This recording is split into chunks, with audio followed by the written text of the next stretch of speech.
getting ready to take out this cutlass bearing, and the rubber bearing itself has separated from the bronze tube, and I was able to pull that on out with my fingers, but it was pretty worn out and had separated. But you know, the bronze tube is still in there in the housing, and I am trying to find the set screws. So I'm just taking my razor knife here and scraping. Of course, you can see it there now. I've already found it. It did not look like there was one there, but I thought there might be. There's one on the other side that was easily visible, but this one was not easily visible, where it was covered with bottom paint.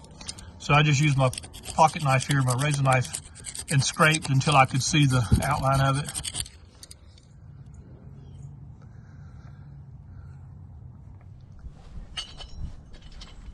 I'm going to show you my little contraption here that I use to pull out cutlass bearings when they're in a housing like this.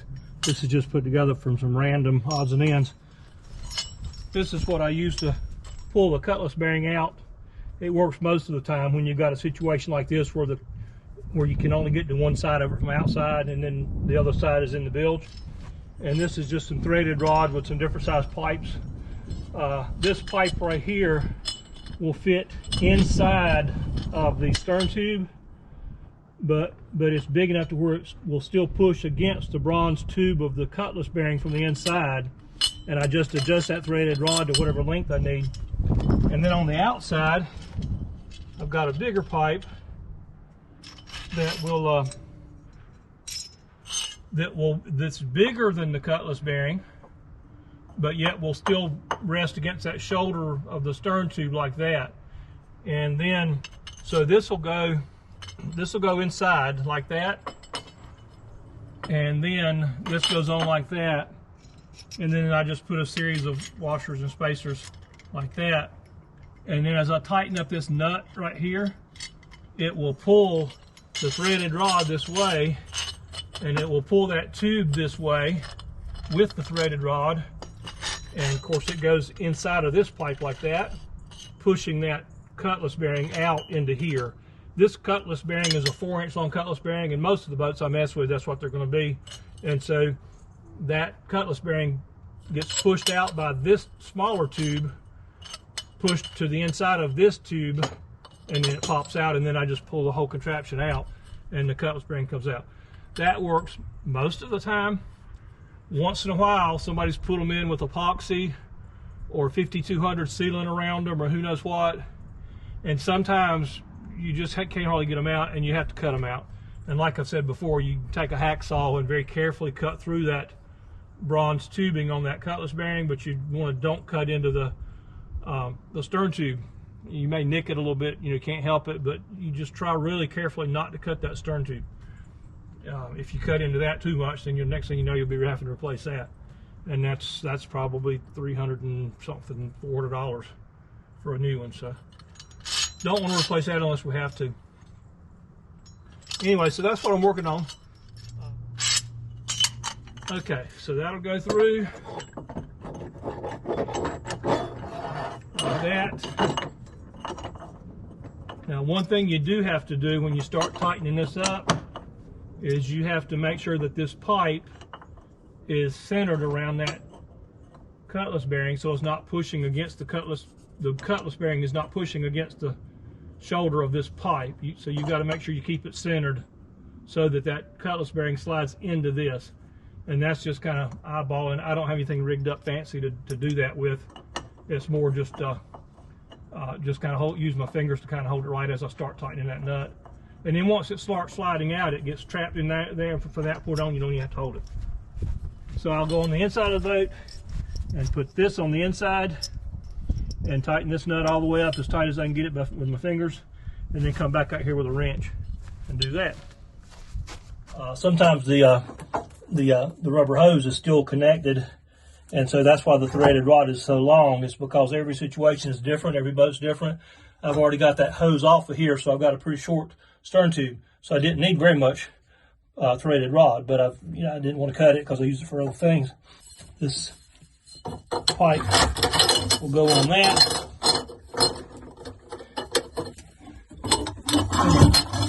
And as you can see, it will slide inside of that stern tube, but then it hits the cutlass bearing. So it goes in there like that. And then the washers, and then the nut. And unfortunately, I'm going to run this down, way down by hand.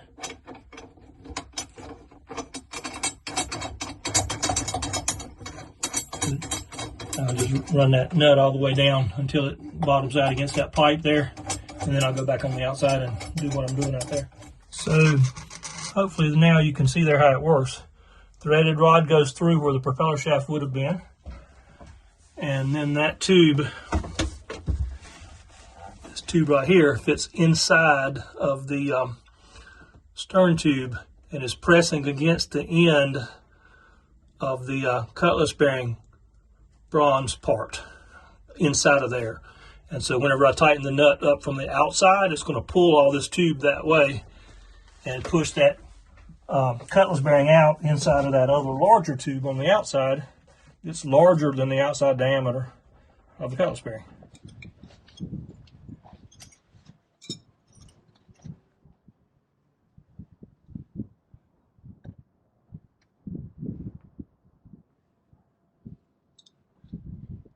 Now I've already released the 2 set screws. There's 1 set screw on either side.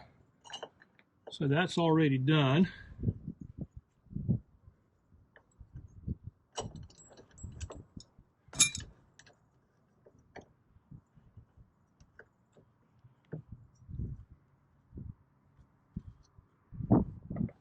And then I've just kind of got that centered up on that outer housing.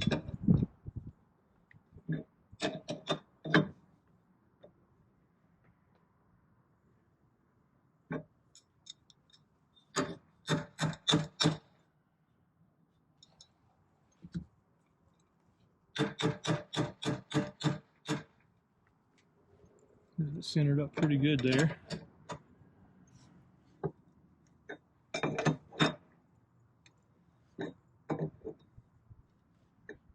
Sometimes you have to put a wrench or a pair of vice grips or something on it on the inside to keep that nut from spinning on the inside, but most of the time it just works. Okay, I've got a lock nut on the inside and I've got a pair of vice grips on it. See if that does any better. These cutlass bearings, they're supposed to go in like a drive-in fit under pressure, or a friction fit. What do they call it? Interference fit. They're supposed to be basically the exact same diameter as the hole, so they're supposed to be a drive-in, hard fit, which makes it hard for them to come out.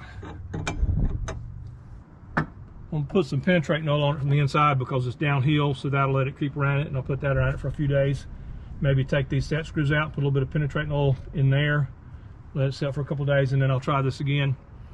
And if it doesn't work after putting a bit more pressure on it, then I will make a saw cut, or even 2, but probably just 1 with a hacksaw, and then go again. I've just got this little cheap deal from Lowe's here to hold the blade so I don't tear my hand up, but I got a decent Linux blade put in it, and I've got it choked down as short as I could get it. And what that does, it lets me cut the length of that cutlass bearing without getting into that shoulder that's back up in there in the housing itself.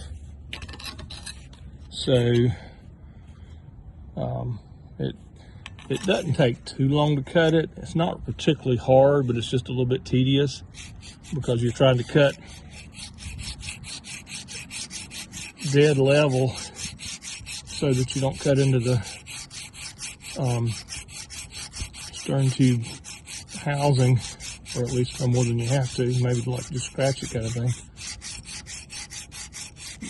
Bronze brass. I think this is made out of bronze.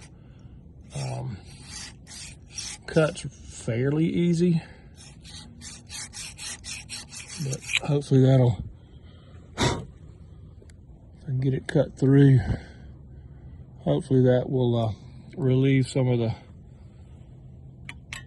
tightness of it and let it be able to pop out. We'll see.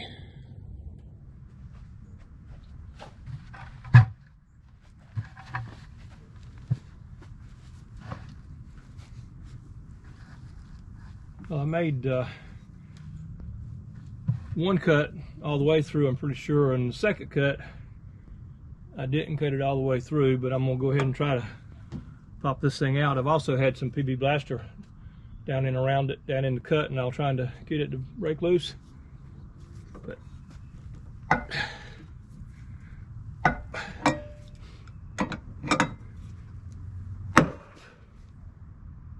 I think it moved.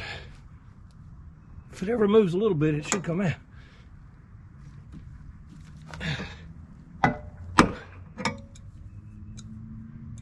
Almost positive it's moved, but I need a pipe on the end of my wrench. Get easier leverage here. Oh yeah, that moved a little easier then.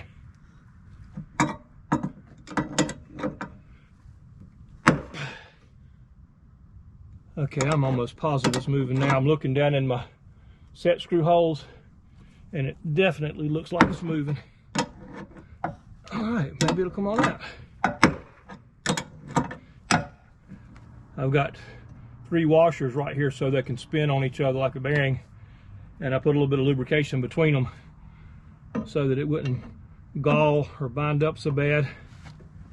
And also on the threads on the rod, I had put, I didn't do it today, but the other day when I was messing with it, I sprayed a little bit of oil on those threads too, so they wouldn't gall up so bad, putting so much pressure on it.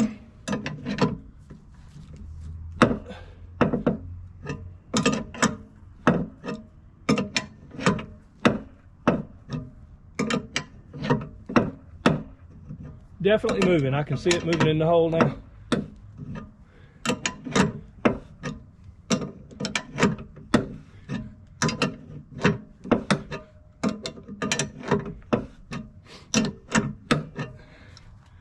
This cutlass bearing was about as wore out as any one I've ever replaced. I mean, without a doubt, it is the worst one I've ever seen. The rubber was completely worn down to where there was not even any grooves in it. It was just basically just smooth, and it had separated from the bronze and was just spinning inside the bronze. So somebody got their money's worth out of it for sure.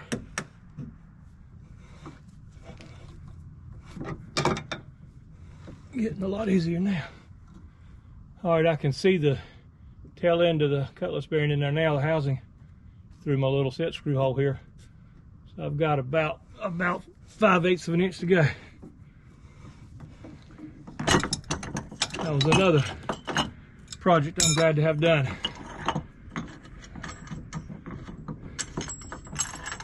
So the cutlass bearing is inside of this tube right here. You can see it right there. And it's a Bonito. Bonito is the model, if you will. So whenever I order a Bonito, that'll be the right size. They call them, each size has a different name of some type of a fish, if I remember right. I got a couple of packages in, a couple of things I had ordered. This is the Pied Piper 28. This is from Defender, which should be my cutlass bearing.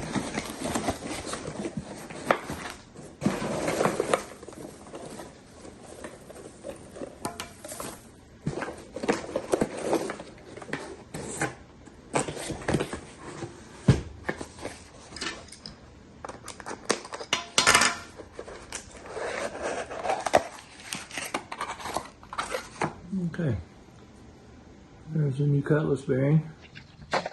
I pre-cooled this cutlass bearing put it in the refrigerator for a couple hours just to gradually cool it down before I put it in the freezer, and then I put it in the freezer for several hours, you know, to try to pre-shrink it. And it started pretty easy, but it, I guess the sun shining on it, it warmed up before I got it in, and so I ended up having to use the threaded rod, but that worked fine.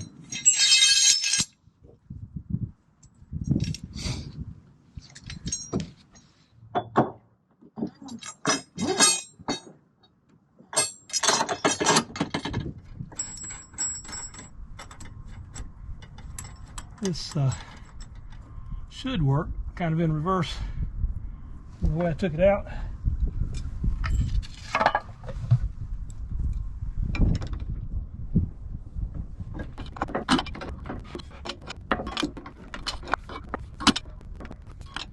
Okay, I've got it back in, got my set screw set, ready for a prop shaft to go back in it.